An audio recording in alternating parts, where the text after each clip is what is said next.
In early medieval Europe, wealth was physical. It was struck from raw silver by heavy iron dies, one piece at a time. Late 10th century England operated as a highly centralized economic powerhouse, managing a complexity of scale unseen since the Roman Empire. These first-hand and crux pennies demonstrate the state's reach. This system produced millions of standardized coins, maintaining exceptional silver purity across local facilities. Managing this required state capacity, the administrative ability of a government to mobilize resources. The Anglo-Saxon state used this capacity to organize mints, enforce weights, and extract uniform taxation across every shire. This concentration of wealth created a lethal paradox. It transformed England into the most lucrative geopolitical target in Europe. King Æthelred faced a specific policy crisis. He had to defend a wealthy, static administration against the highly mobile, asymmetric raiding of the Viking Age. He chose a path that appeared rational at the time. Rather than risking the kingdom's militia in unpredictable battles, he utilized the state's massive silver reserves to simply pay the raiders to leave. This document captures that logic in detail. The Anglo-Saxon administration used its sophisticated recording system to log the systematic depletion of its own royal treasury. But paying extortion money triggered a catastrophic macroeconomic feedback loop. By utilizing its wealth to avoid conflict, Æthelred's administration successfully financed its own destruction. This chart tracks the rising cost of peace. In 991, following a defeat, the government handed over 10,000 pounds of silver. This payment, or tribute, was intended as a one-off transaction to buy time and fracture the enemy's alliances.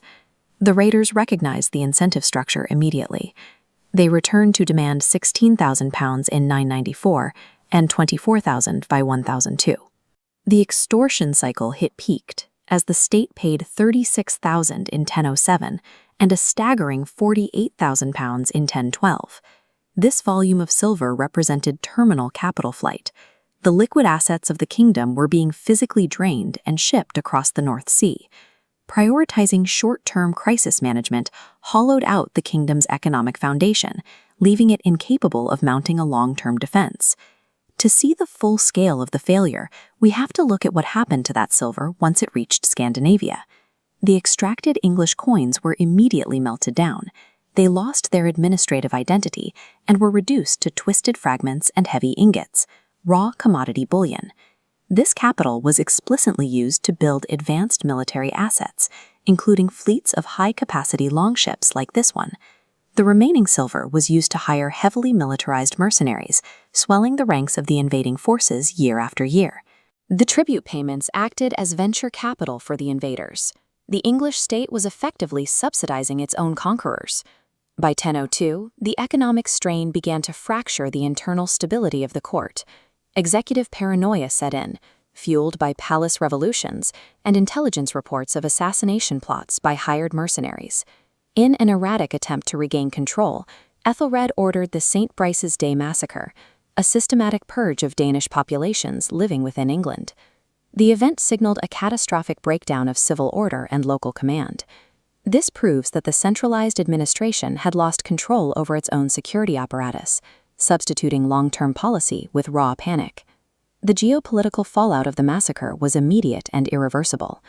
The purge destroyed the final remnants of diplomatic leverage Æthelred held with Scandinavian leaders. It provided a casus belli, a clear ideological and political justification for a massive retaliation. By attempting a clumsy purge, King Æthelred inadvertently united fractured Scandinavian factions into a single, motivated geopolitical enemy. In 1013, the fleet of Sweyn Forknard arrived. These were no longer the chaotic raiders of previous decades. This was a disciplined, state-sponsored military operation launched by the Kingdom of Denmark. Sweyn arrived with the explicit objective of systematically conquering the Anglo-Saxon government. English territories capitulated almost instantly. Sweyn moved through Northumbria and the Five Boroughs before forcing the surrender of Oxford and Winchester. The English state collapsed, as a hollowed-out economy cannot fund defense against a unified, conventional army. Æthelred failed to mount a unified defense, resulting in total defeat and his exile to Normandy. The administration's systemic failure was its attempt to solve a kinetic military threat using a purely economic tool. The very administrative wealth that made England a sophisticated power was the instrument of its downfall.